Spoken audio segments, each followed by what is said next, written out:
ஒளி ஒளி அமைத்து இந்த கோயில் பாப்பாவுடைய கிராமத்துக்கு மேலும் மேலும் பெருமை சேர்த்துக் கொண்டிருக்கின்ற எங்களது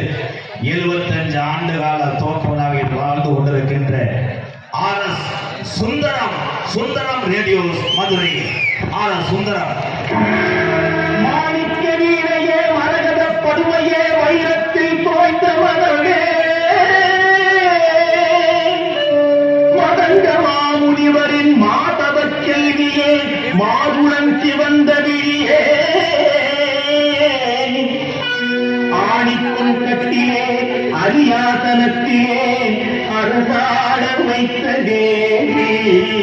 அறியாத நெஞ்சிலே ஓம் எனும் எழுத்திலே பிரணவம் தந்த காளியே